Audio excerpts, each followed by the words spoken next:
다음 브리핑은 목격자를 찾습니다입니다. 무슨 일이냐고요? 현장으로 직접 한번 가보겠습니다.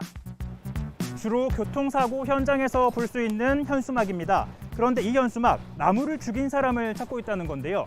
보시는 것처럼 가로수가 누렇게 말라 죽어가고 있습니다. 세 그루나 되는데요.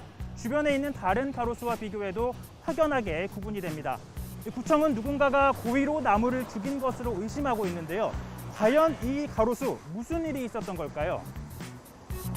때는 지난 6월입니다. 한 커피 전문점이 들어올 건물 공사가 한창인 곳인데요. 이 건물주가 드라이브스루 진출입로를 만들어야 한다고 해서 이 구청이 가로수 2그루를 베도록 허가했고 잘라냈습니다. 그런데 말이죠. 건물 앞에 있던 세 그루도 서서히 이렇게 말라 죽기 시작했다는 겁니다.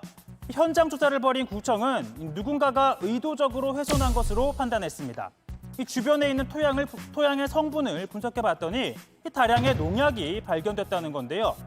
구청은 이 같은 결과를 경찰에 제출하고 수사를 요청했습니다. 이 건물주는 이 구청 측에 나는 아니다, 억울하다라는 입장을 전했다고 하는데요. 저도 오늘 직접 현장에서 건물주를 만나봤습니다. 이 2그루는요, 이 구청에 나무값 400여만 원을 주고 베어낸 게 맞고 나머지는 상관없는 일이라고 했는데요. 그러면서 오히려 건물 앞에 나무가 있으면 그늘이 져서 좋은데 뭐하러 없애겠느냐고 하소연을 하기도 했습니다.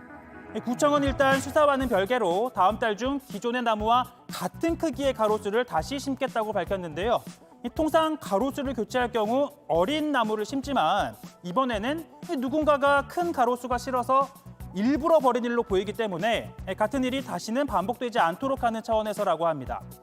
가로수를 훼손하면 3년 이하의 징역 또는 3천만 원 이하의 벌금에 처해지게 되는데요. 자, 이번 사건은 주변에 CCTV가 있지만 저장 기간이 짧아 뚜렷한 증거물은 아직까지 확보하지 못했다고 합니다. 그러니까 현수막에 써붙인 대로 목격자의 제보가 절실하다고 하는데요. 살다 보니 나무 살해범의 목격자를 찾아야 하는 일도 생기네요. 오늘 백브리핑은 여기까지입니다.